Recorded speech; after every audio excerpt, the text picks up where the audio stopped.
Well, a warm welcome to our June meeting, and I'm delighted to introduce our speaker this evening, who was president of our club in 2017 and is a club member, Professor Alison Lumsden. Ali is Regius Professor of English Literature at the University of Aberdeen, where she directs the Walter Scott Research Centre. She was a general editor for the Edinburgh edition of the Waverley Novels, and she's currently lead editor for the Edinburgh edition of Walter Scott's poetry. She is also a trustee at Abbotsford and the honorary librarian there. Ali has addressed the club on a number of occasions, and she spoke at this year's colloquium on Scott's Journal on the topic of a pleasure even in living and breathing, nature, consolation and well-being in Scott's Journal. She also participated in our 2022 colloquium on Peveril of the Peak and the 2010 colloquium on the Lady of the Lake, and gave a lecture in 2002 entitled Textual Messaging, the Making of Meaning in the Waverley Novels. So I now invite Ali to address us on her topic this evening, "'Twas thus the latest minstrel sung, the making of Scott the poet." Ali.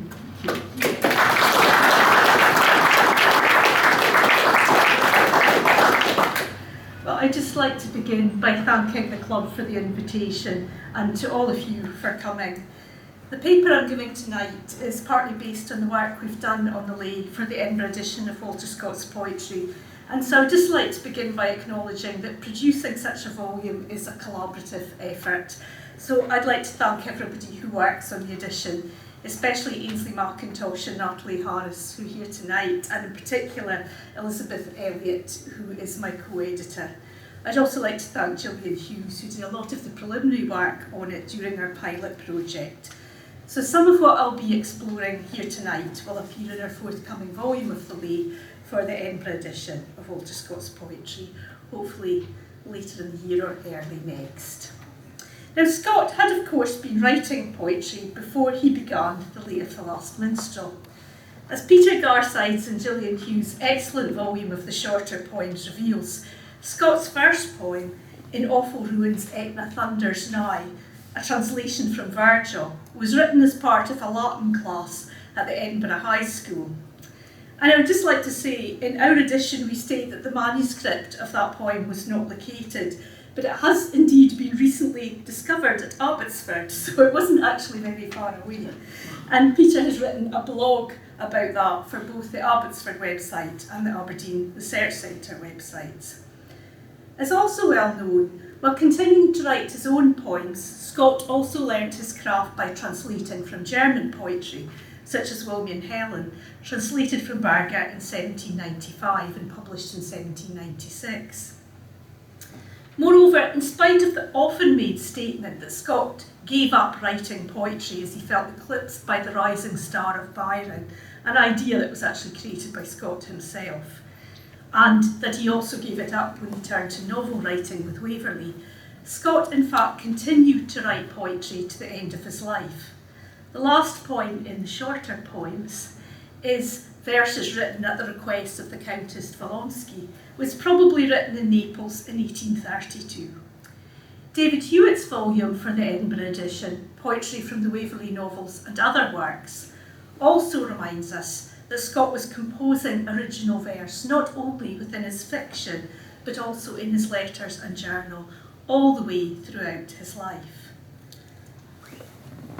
However, arguably it was with the Lay of the Last Minstrel, published in 1805, that Scott really found his feet as a poet, developing the multi-canto narrative form that was to see an explosion in his popularity and his lionisation as the greatest poet of the day.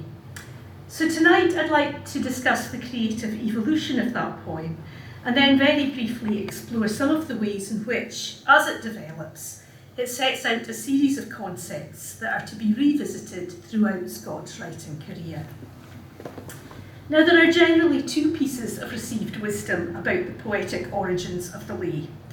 The first is that it began life as an imitation ballad for the third volume of Minstrelsy of the Scottish Border, but that it outgrew this format to become a poem in its own right.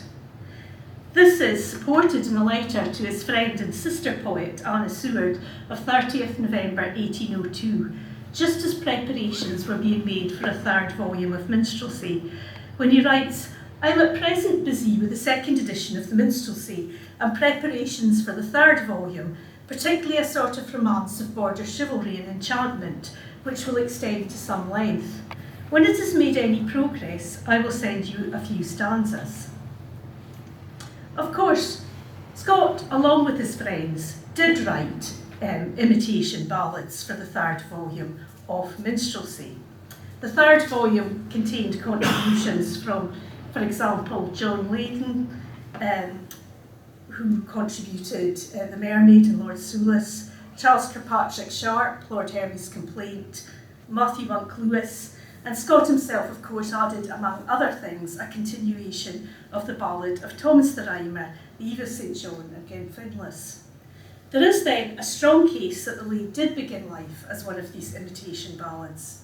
Indeed, Scott seems to confirm this in a letter to George Ellis in December 1802, when he writes, "Besides Cadjow Castle, I intend to publish a long poem of my own in the third volume. It will be a kind of romance of border chivalry in a light horseman sort of stanza." He also suggests this in a letter to Mrs. Greenwood after the poem is published, writing, "I have lately amused myself with throwing together into the shape of a metrical romance a number of the border traditions which I picked up in the course of my researches after old songs, and which I had not found an opportunity of inserting in the Minstrelsy."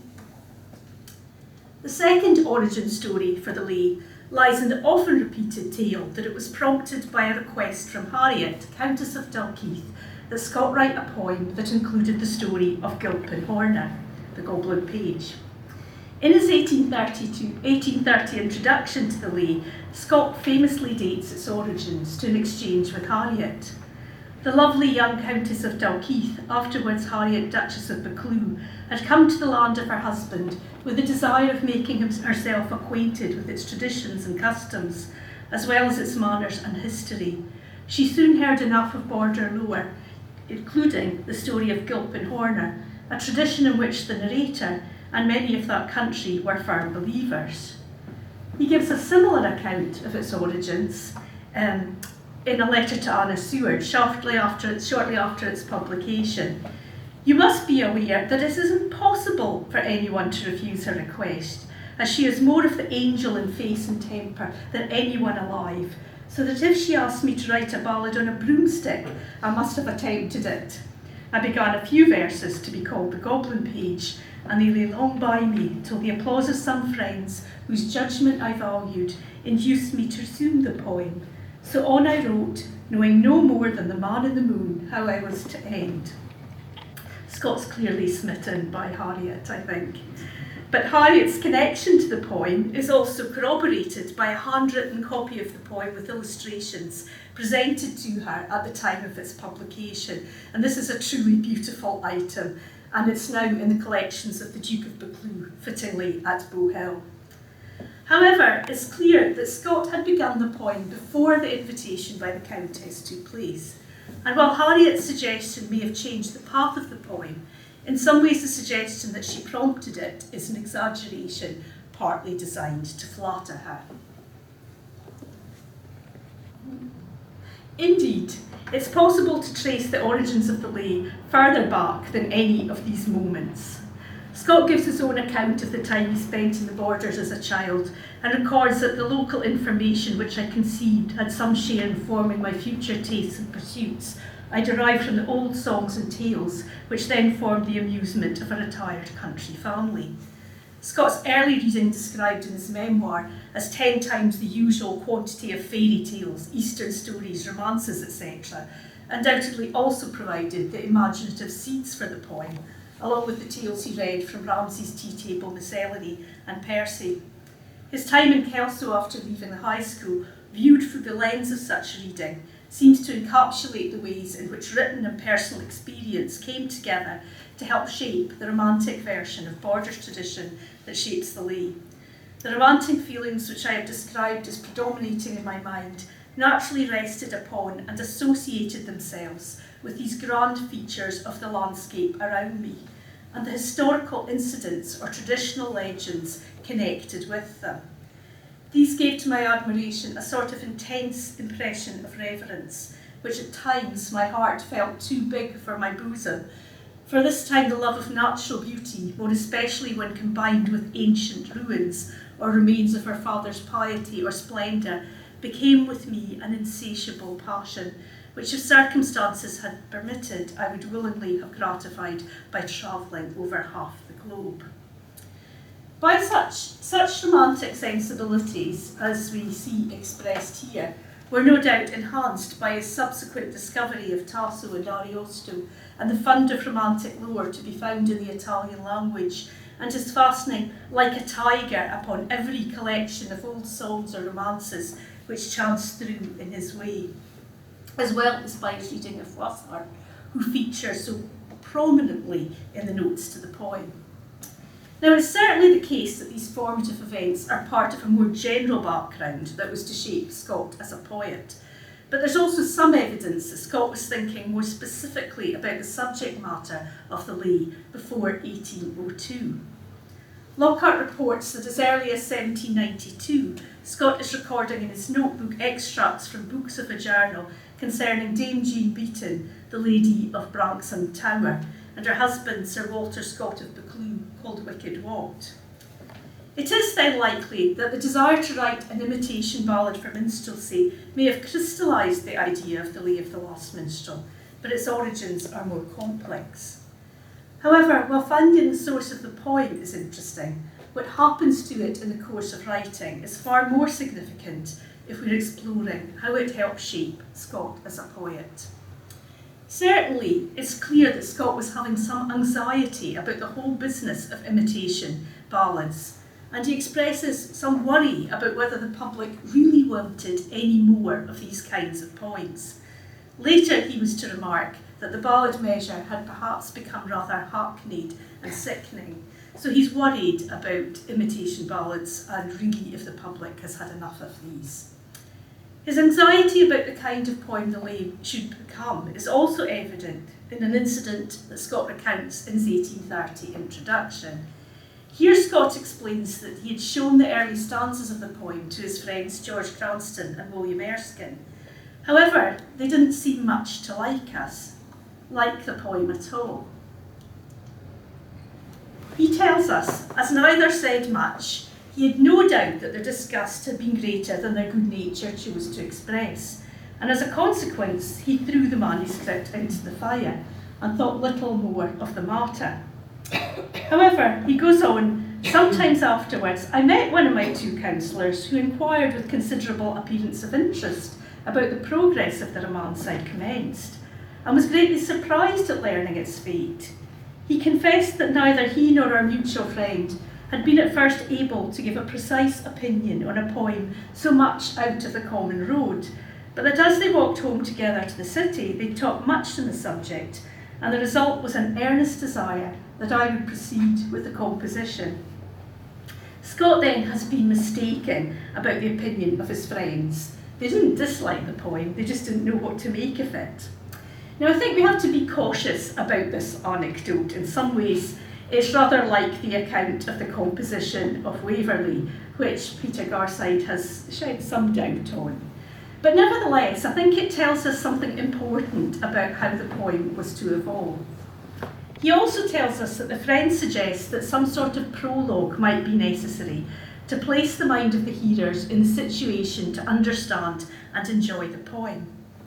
Apparently the friend suggests adding mottos, but Scott isn't keen on that idea, and instead he decides to make a new addition, to add the character of the minstrel, who of course becomes the figure who tells the story of the poem.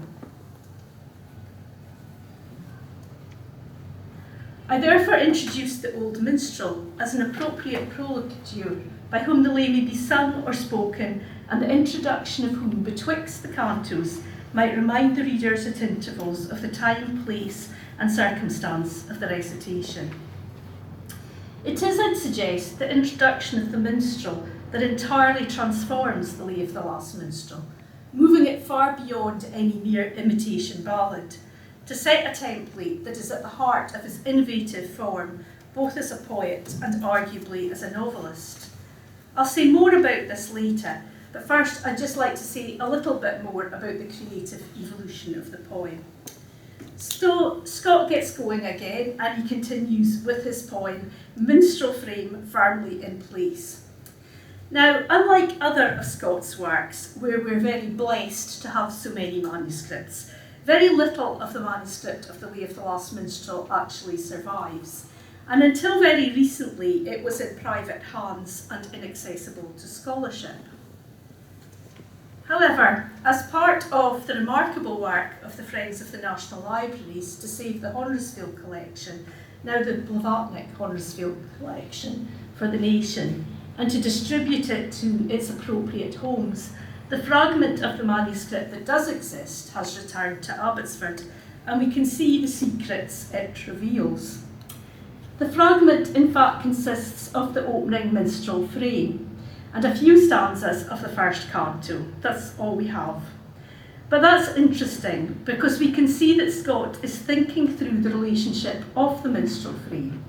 Indeed, the minstrel shows us how Scott is working out the role of the minstrel as he is creating him.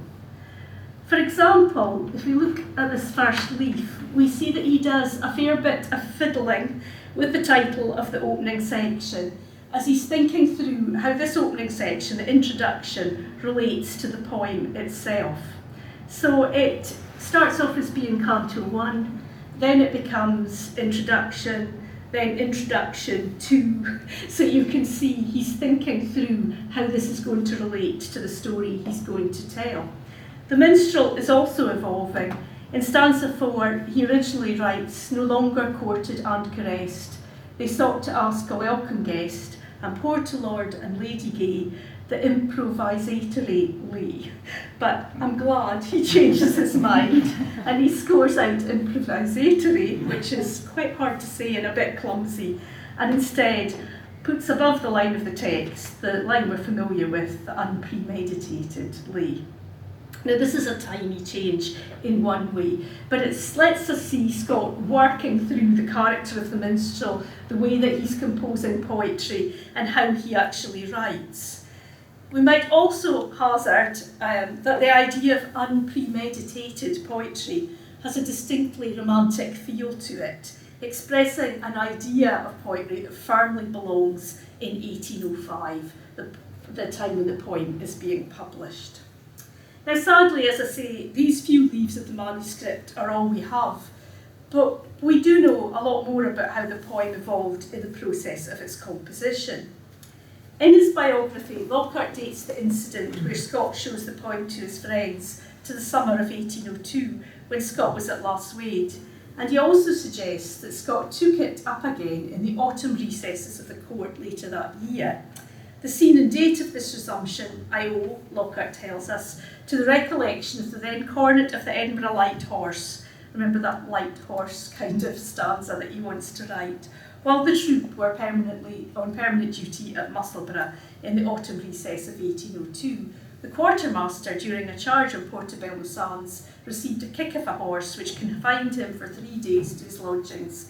Mr. Skene found him busy with his pen, and he produced before these 3 days expired the first canto of the lay, very nearly, if his friend's memory may be trusted, in the state in which it was ultimately published. Always Lockhart, we have to be a little bit careful, but I think it gives us a good indication of when the poem was getting going again. A letter from Scott to George Ellis on 30 January 1803 seems to confirm this time scheme. "I'm almost glad Cadier Castle is carried, as I've rather lost conceit of it at present, being engaged in what I think will be a more generally interesting legend," so that movement away from imitation ballads.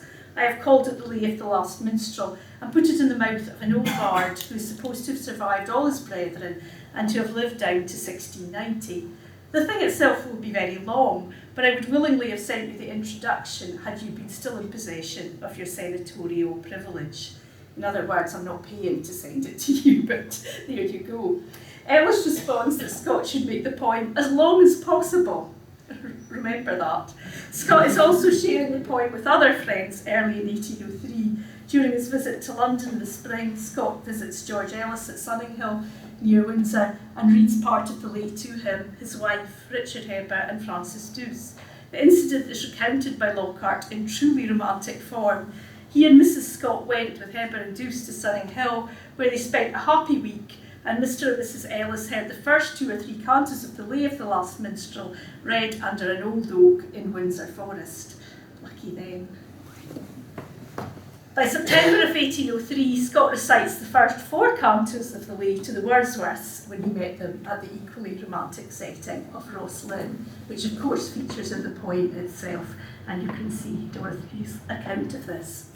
Now, all of this makes it clear that the lay was bubbling away in Scott's mind for quite a long time before it actually made its way into print. In fact, the lay has a remarkably long lead-in period for a work by Scott. It's also clear that, unlike Scott's novels, which were published anonymously with only a very few trusted friends aware of his authorship, the young Scott is telling people about his poems, sharing them with them while they're being written, and taking on board their advice.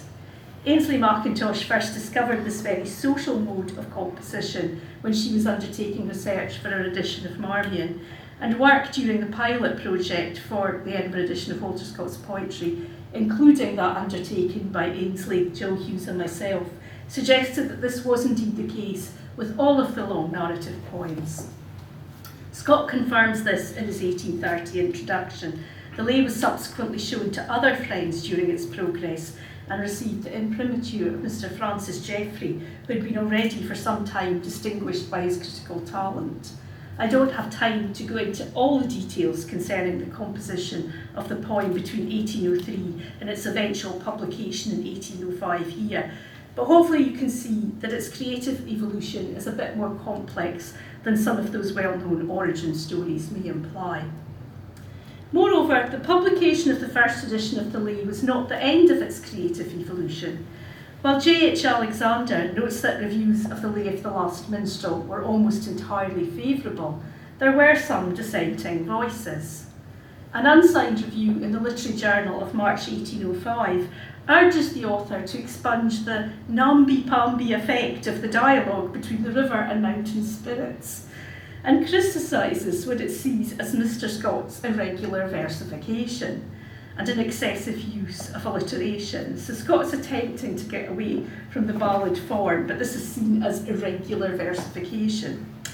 More significantly, in the Edinburgh Review, Francis Jeffrey exclaims that while the poem is in the very first rank of poetical excellence, and his review is generally positive, he does object to the goblin page on the grounds that he is undignified and improbable, and that he debases the strain of the whole work and excites at once our incredulity and contempt. He also has mixed feelings on Scott's poetic diction. But above all, Jeffrey takes exception to Scott's notes as too long for the general reader, suggesting an abridged and less expensive edition for mere lovers of poetry. Now that's interesting in that he's seeing the poem as being the verse narrative, but the notes not as being part of the poem, something we'll come back to. Ellis writes to Scott, remember Ellis, he writes to Scott defending the poem against Jeffrey's criticism, but adds his own note of scepticism, stating that he and his friend Freer entertained some doubts about the propriety of dwelling so long in the minstrel songs in the last canto. Now remember, earlier he'd said to Scott, make the poem as long as you want, the longer the better. And what's interesting is that these criticisms clearly stung Scott, not least because they came from friends who had seen parts of the poem before it was published, and he seems to have taken some of this to heart. Now, I find this very touching, but above all, it's a reminder to us that while we may all have a tendency to think of Scott as the great man of letters in his monument across the road and celebrated across the globe, At the time when he was writing the lay, he's a relatively young man with a young family, hoping to build a poetic reputation, and that actually that poetic reputation is far from guaranteed on the basis of his earlier compositions. While minstrelsy had been a great success, Scott as a poet hadn't really yet made his mark on the world. And we can see this, I think, in a slightly defensive and certainly self-deprecating letter he writes to Anna Seward after publication. I'm truly happy that you found any amusement in the lay of the Last Minstrel. It has great faults, of which no one can be more sensible than I am myself. Above all, it is deficient in that sort of continuity which a story ought to have, and which, were it to be right again, I would endeavour to give it. But I began and wandered forward, like one in a pleasant country, getting to the top of one hill to see a prospect, and to the bottom of another to enjoy a shade. And what wonder if my course has been devious and desultory, and many of my excursions altogether unprofitable to the advance of my journeys. The dwarf page is also an excrescence, and I plead guilty to all the censors concerning him. He then tells the story of the idea coming from Harriet again and goes on. In the process of the romance, the page, intended to be a principal person in the work, contrived, from the baseness of his natural propensities, I suppose, to slide downstairs into the kitchen, and now he must e'en abide there. The sixth canto, that's the minstrel competition, is altogether redundant, for the poem should certainly have closed with the union of lovers, when the interest of any was at an end. But what could I do? I had my book and my page still in my hands. I must get rid of them at all events. Manage them as I would, their catastrophe must have been insufficient to occupy an entire canto, so I was fain to eke it out with a song of the minstrels. Now, I think actually all these elements of the poem are actually crucial to its success, but Scott, in his quite common self-deprecating manner, is pinpointing those things which others have questioned. Above all, though, it was Geoffrey's criticism, and in particular his claim that Scott's notes to the poem were excessive, that seems to have most rattled Scott. Indeed, so vexed by this was he, that Scott began to mark up a first edition in preparation for the second, radically cutting the contents of the notes. Now, this copy was gifted by John Alexander Ballantyne, that's James's son, to Queen Victoria, and it's now in the Royal Collection, and it contains the following note. Now, interesting, this is just catalogued as a marked up first edition, so it's very curious to see what this was. First edition with note, or something like this. But this is the note that is bound in with that copy. This copy was prepared for the second edition upon the principle of abbreviating the notes recommended by the Edinburgh Review in their notice of the poem. But my friend Mr. Constable would not hear of the proposed abridgment, and so the antiquarian matter was retained. And that's dated 15th June 1821. Quite a long time afterwards. Scott also tinkers with the subject matter of the poem, or with some of the lines in the poem in this copy. In particular, he's obsessed with adjusting the indentation of the lines, something that we found that the printers of the first edition constantly get wrong. So he's fiddling with that, and he makes some changes, as you can see here. He scores out a few lines and replaces them. The changes made in this copy don't all make their way into the second edition. In particular, the publisher, Constable, persuades Scott that he should leave the notes alone. But the fact that Scott went to such effort illustrates for us that he's still cutting his teeth as a poet, nervously responding to criticisms and changing his poem, or considering changing his poem as a result. But in spite of Scott's anxiety about the lay of the Last Minstrel and some scepticism from early critics, Scott really had nothing to fear. The poem was immediately popular with the reading public. Published on 12th January 1805 in Edinburgh and 24th January in London, an edition of 750 copies, which is a tiny amount compared to the print runs of Scott's later work.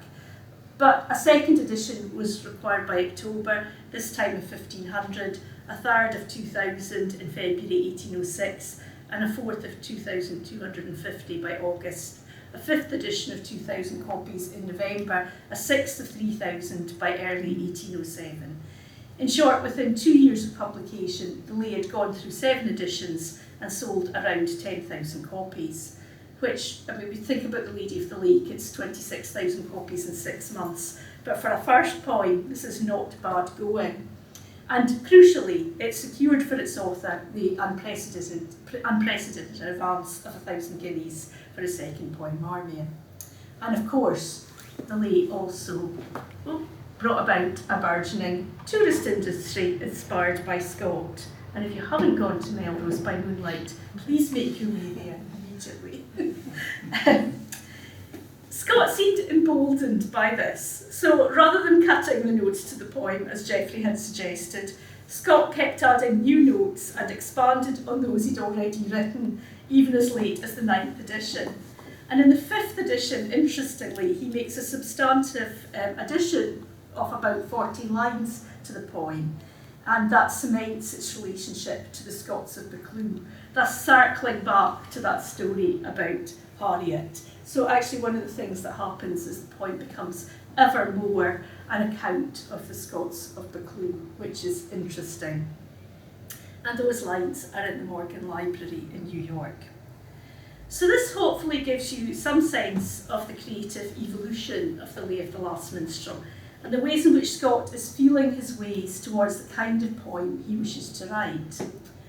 However, I also suggested at the outset that I think the ways in which the poem evolves as a consequence are significant beyond the lay itself, and in fact contribute to the innovative nature of Scott's poetry more generally, and indeed, arguably some of the concepts that inform his historical fiction. But what is it about the lay that makes it so innovative? And how does it connect to the ways in which Scott's later work evolves? In order to consider that, I think we need to revisit several key moments in its creative evolution. Firstly, the minstrel frame and what it adds to the poem. Secondly, the nature of the minstrel himself and the story he tells. And thirdly, those notes that Geoffrey was so anxious to see gone, and which Constable thankfully persuaded Scott to keep. Although, as you well know, many modern editions have agreed with Geoffrey and have taken the notes of Scott's poems out. So I'm going to briefly say something about each of those 3 areas and why I think they're important. So let's consider Scott's edition of the minstrel frame. Remember what Scott says about why he adds it. I therefore introduce the old minstrel as an appropriate prolocutor by whom the lay may be sung or spoken, and the introduction of whom betwixt the cantos might remind the reader at intervals of the time, place and circumstance of the recitation. The minstrel is there, he tells us then, to remind us of time, place and circumstance. In other words, to help the reader locate themselves in a poem that, after all, tells the story of a 16th century borders feud, but which is recounted by the minstrel, whose apostrophes to his audience clearly suggest that he's telling his tale just after the so-called Glorious Revolution. His son, he tells us, has fallen with the great Dundee.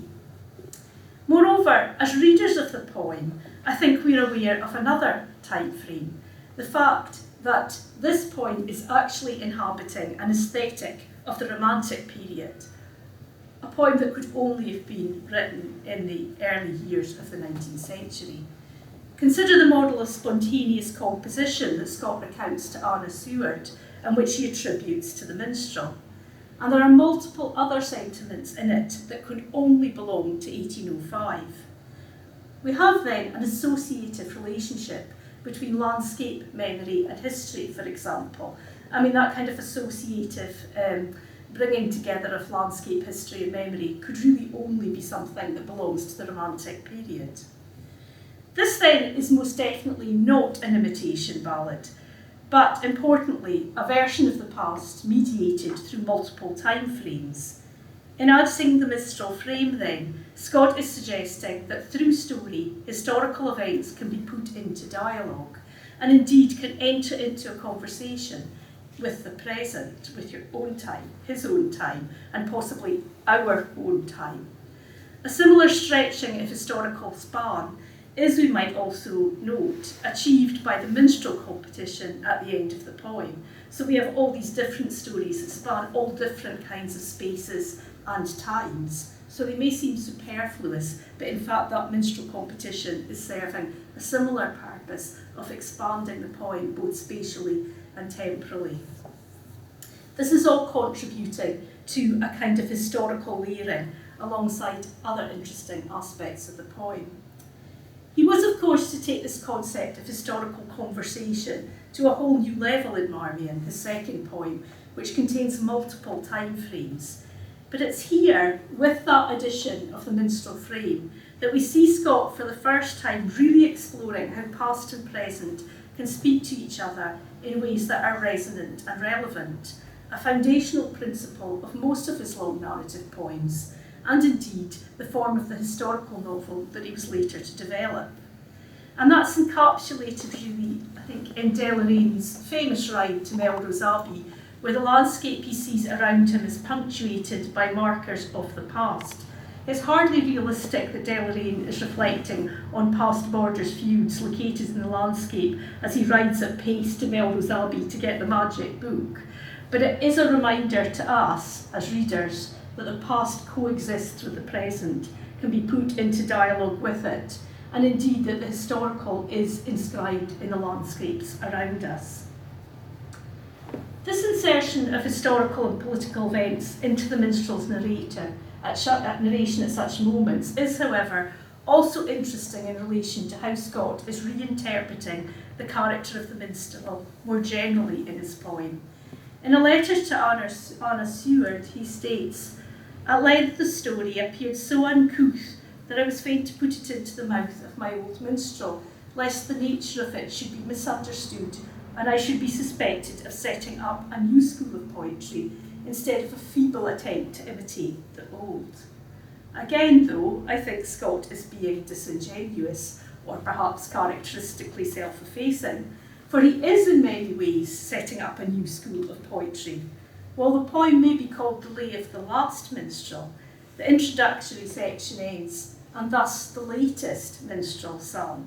Somebody asked me last year if that was just a typo in the title of my talk, but no, it's a quote, of course, from the poem. And this suggests that Scott's minstrel is indeed offering us a new kind of verse. But what does that new kind of poetry constitute? What is it? I could say an awful lot more about this, but certainly some indication of it may be hinted at if we consider other precedents for minstrel poems available to Scott. James Macpherson's elegiac ocean poems offer one example, but perhaps the most immediate precedent is James Beattie's The Minstrel. The difference between Beattie's Edgar and Scott's latest minstrel are revealing. While Edgar's genius is created via solitude and a desire to shun mankind in search of mountain tops and long, long wails withdrawn, the whole dynamic of Scott's The Lay includes a movement from a position of lonely solitude to rehabilitation within a social circle. The poem ends with the minstrel established at Newark Tower, reinvigorated by the experience of telling his tale.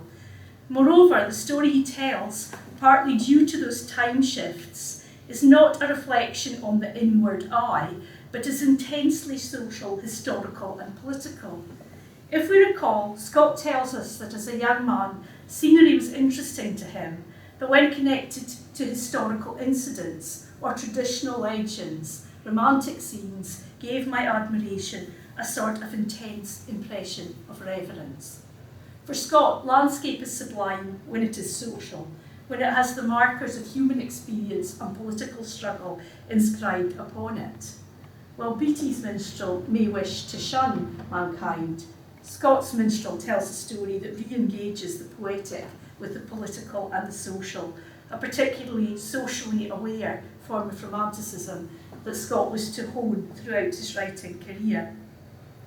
Scott's latest minstrel, then, is exploring poetry as a vehicle for bringing stories of the past into direct dialogue, not only with other time frames, but with historical and political pressures that resonate throughout history and which remained relevant for his own times and indeed our own. This is, I think, a remarkable intervention, and the one that helped shape an intensely social and historically engaged form of Romanticism in Scott. Other Romantics may write about political events, but Scott's work employs this social form of Romanticism to show us how the dynamics of society operate, and it's the dialogue he creates between past and present, landscape and the political in the lay that helps formulate this template. And if all of this is true of the verse narrative, it is equally true of Scott's copious notes to the poem. When Geoffrey suggests that it should be cut, with the poem itself published for an audience who's only interested in poetry, he's suggesting that these notes are a mere adjunct to the poem itself, the kind of antiquarian apparatus that had in part accompanied the ballads in minstrelsy.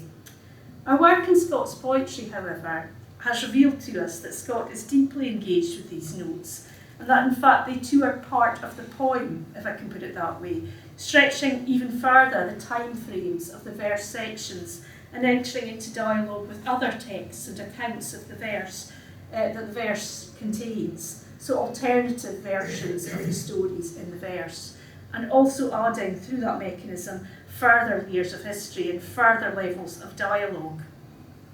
And these notes also remind us of something that is again to become increasingly significant in Scott's work.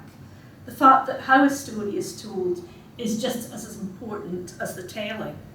Often the notes contain the same information as the poem, but in a different form.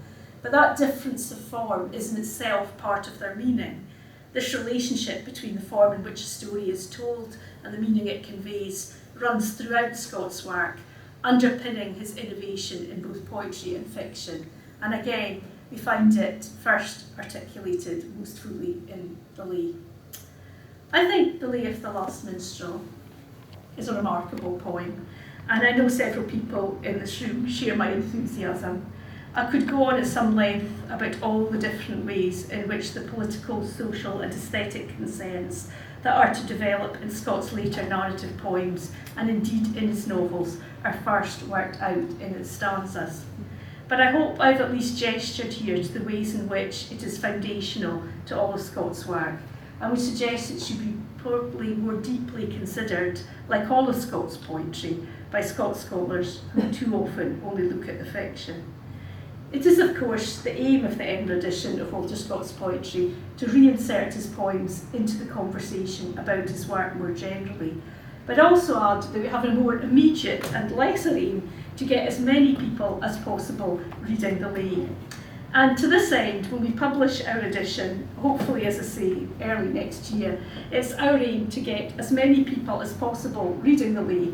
So in partnership with Abbotsford, we're in the process of preparing a website consisting of short videos and information sheets to help people participate in what we're calling the Lay of the Last Minstrel, the Big Read. I hope you'll join us. Thank you.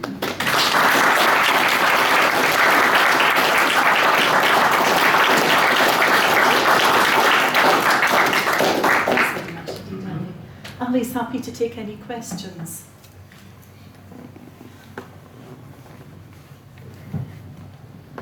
Yes. Oh. Hi, Ali. Thanks. That was absolutely fantastic. Really, really fascinating. So, isn't there a story? I can't remember if Coleridge actually says this. He's talking about Scott creating a new school of poetry. But doesn't Coleridge accuse him of stealing the verse form of Christabel, which hadn't been published by this point, but which Scott had heard? Yes.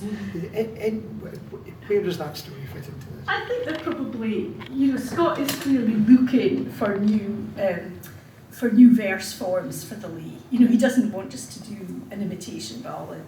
And certainly the verse form of Christabel, which actually isn't completely original by any means.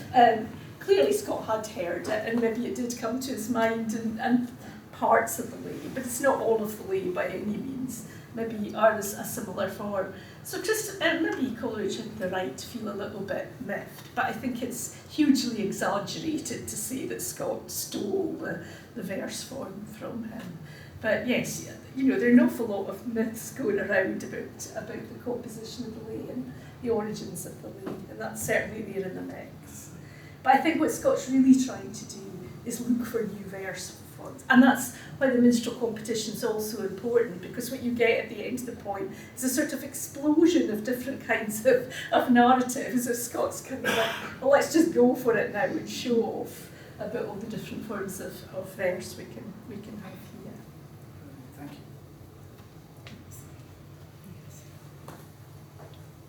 Yes, thanks.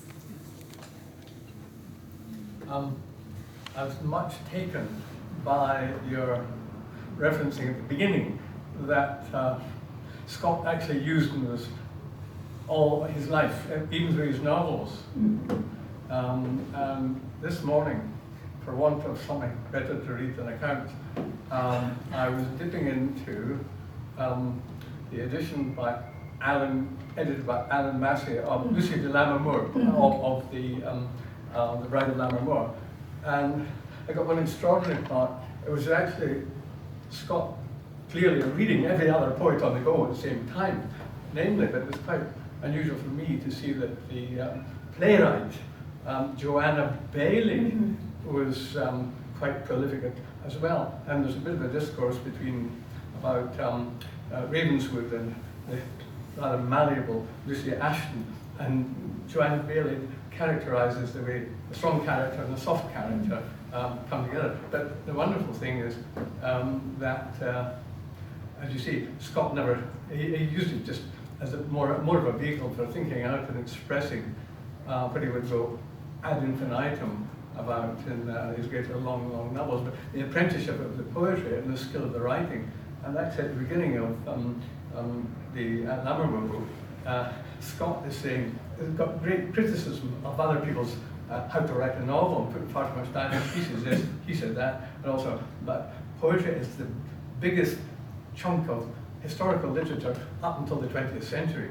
And the other book I was reading was about the age of Tennyson. I'm thinking about Tennyson. People, they will have all read the lay and in their apprenticeships. Yeah. So the one does feed the other and never stops. No, thank you. I think that's all really interesting, and certainly the range of people Scott's quoting from, both in the mottos to the novels and in embedded allusion in the novels is huge, and that's all part of that dialogue he's creating with other writing. When David was editing the poetry from the Waverley Novels and other verse, actually what was interesting is, even since the time when we edited the novels, and when David was editing that volume, all the databases that are available to us, some of the things we'd said in the Edinburgh edition of the Waverley Novels as probably by Scott, we could now identify as being not by Scott, which is interesting. But equally, we could also identify that some of the things we couldn't find anybody else, so they were by Scott, so we gained lots of things in that volume, which was really interesting. But it is all just this constantly being in dialogue with other things, and that's being in dialogue with other texts, with historians, with the past, with figures from the past. It's like a big conversation that Scott's creating. That's what I mean by kind of far more, social in that sense as well, as social in that a form of romanticism that's deeply engaged with how society operates too. Just carrying on from that, could you say a little bit more about lastness and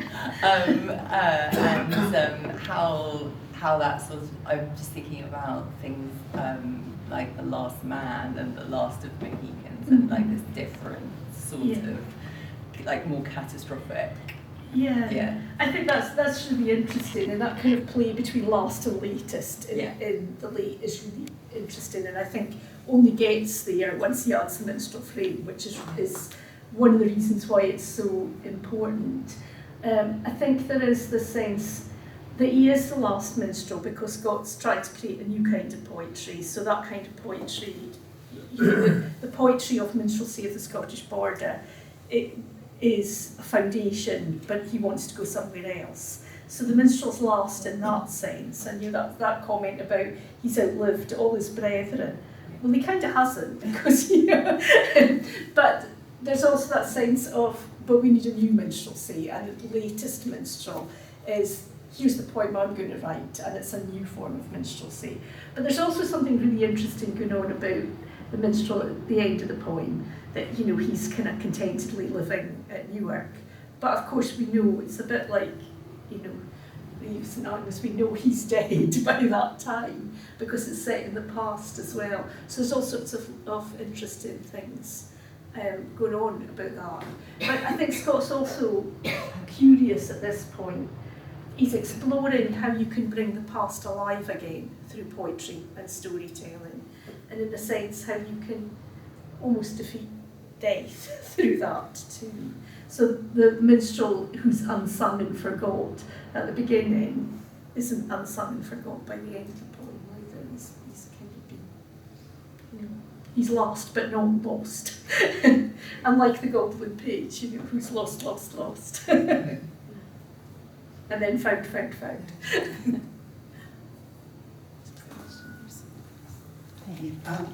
That was fascinating. Could I just ask, the minstrel as shown as his harp, Yeah.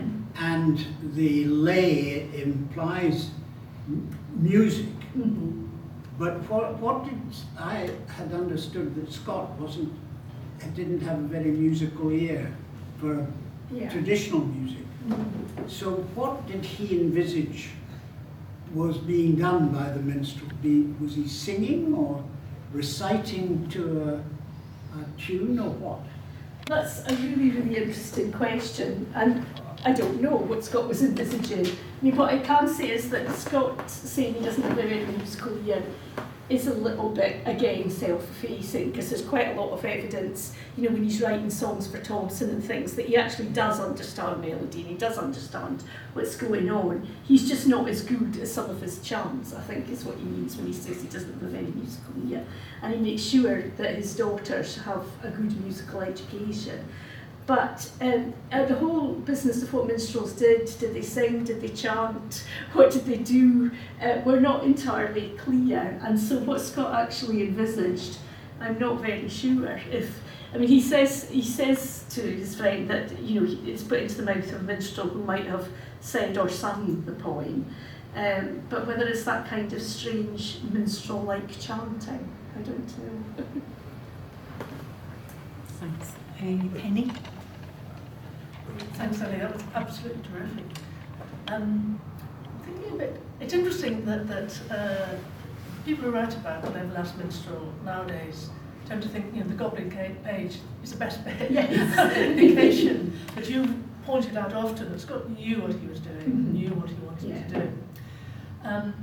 I wondered if you could say a bit more about why Scott wrote about the relationship between the Goblin Page and, speaking of the undead, Michael Scott. Where did he come from to be so interested in Michael Scott, apart from the obvious? just moved to Eildon.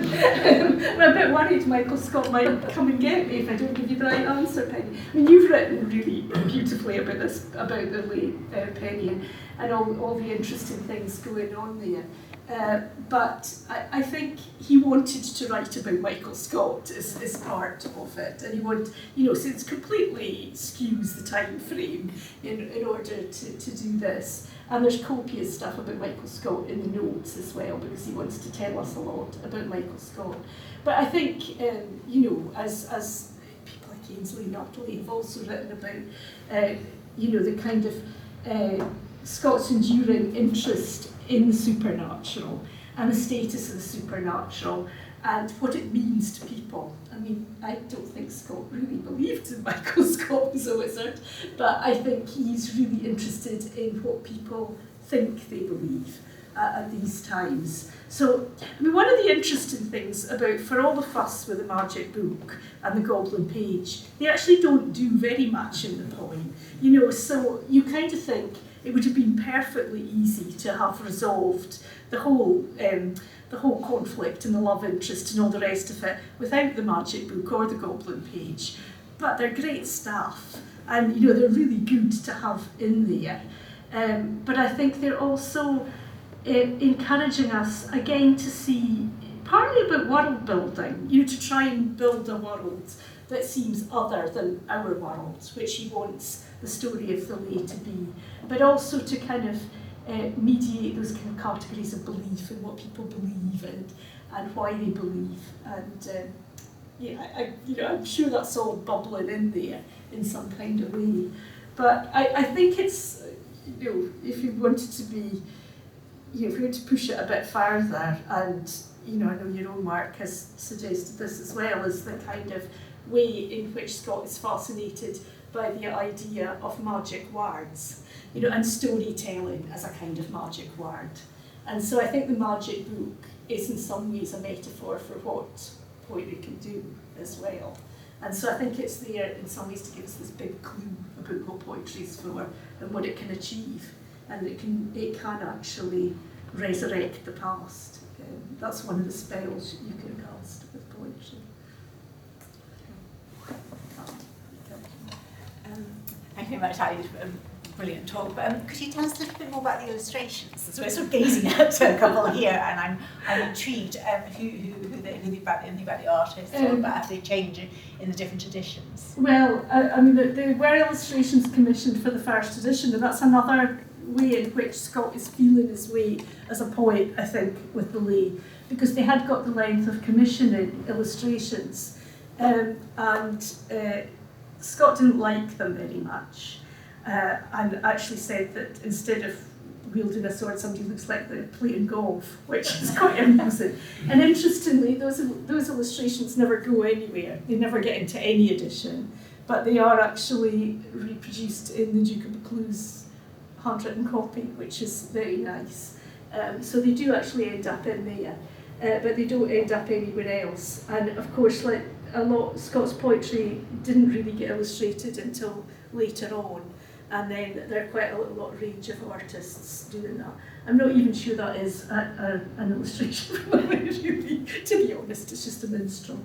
But these ones, the thing that gets illustrated most often, of course, is Melrose by Moonlight. So there are endless illustrations of Melrose by Moonlight. And actually one of the things that's interesting about those is that they start off being illustrations of Melrose by Moonlight, and increasingly they then become Melrose by Moonlight with tourists in them. So the tourists start getting written, just as they do with Loch Atran and The Lady of the Lake, the tourists start getting written into the landscapes as well, which is really interesting. And this is quite a late edition. Sorry, I don't know who they're all by, Catherine. I don't know the answer to that. But you'd find a lot of that information, of course, in Richard Hill's book or in the Walter Scott Digital Archive image collection, which is where a lot of them are from.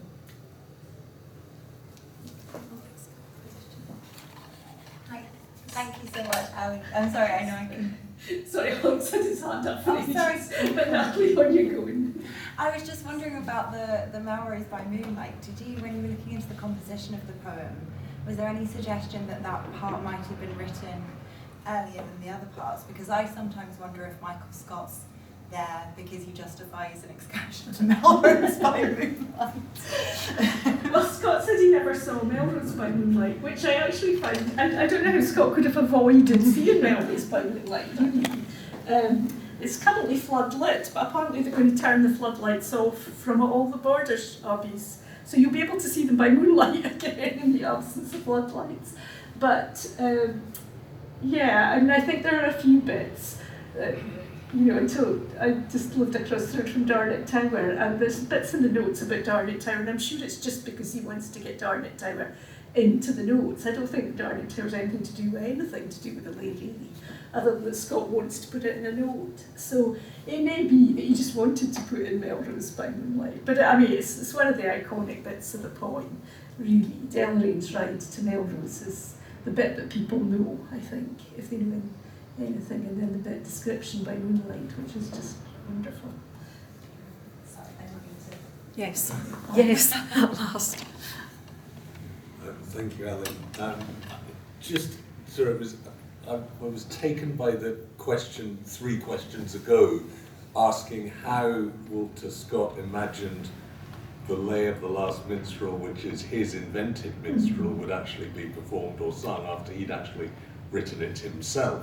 But how did he imagine that the ballads of the minstrelsy that he'd supposedly recorded from the past, how did he imagine they were performed or recorded or handed down?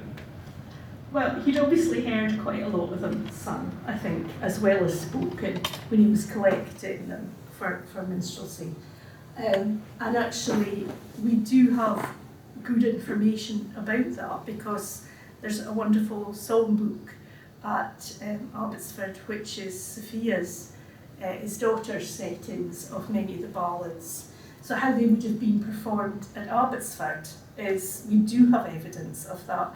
And there's been wonderful work done by Dr. Sally Garden, who has looked at taken Sophia's songbook and worked out how those actually have sounded. And they don't sound anything like we would imagine modern ballads. They're very much drawing room ballads, if I can put it like that, to the harp. But that's very interesting because the kind of evolution of how they come to be spoken or chanted or sung, and then evolve in the 19th century into quite formal kind of drawing room versions of them. It's really interesting. But we do have that information. But I think a lot of Scots informants would have been more like the kind of traditional ballad singers we hear now when people are imitating traditional ballad singers. And I think Anna Gordon has some music for some of the ballads that she collected as well. I think her nephew played them on the penny whistle or something to give her an idea of the tunes, if I remember correctly. I could be completely imagining that, but I have a vague memory of that. Because you've been emphasising the Scots' desire for a new form, and yet he is, almost by the nature of what he's doing, stuck in the past at the same time, which is the Walter Scott sort of double bind, isn't it? He's looking for a new way of doing something which is essentially recapturing an old way. I would be hesitant to say he's stuck in the past, though. I would say he's kind of taking the past and reinvigorating the past in order to shed light on his own times. And because I always think with Scott, because he's never entirely, he doesn't write about his own, of course he writes about his own present in other places, but in his fiction and poetry he tends not to write very much about his own present, perhaps with the exception of Marmion Ainsley.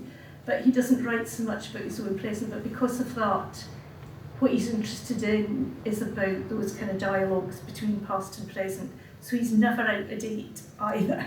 So he's never entirely topical, but he's never out of date.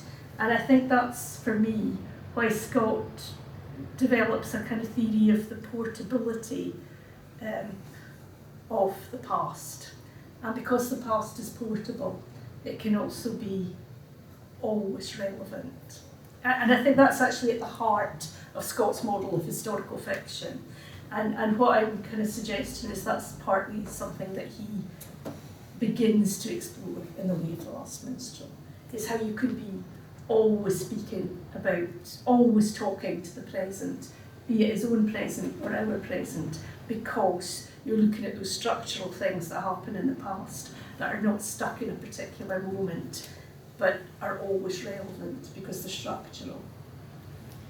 Thanks so much, Ali. There'll be a chance to chat to Ali over refreshments.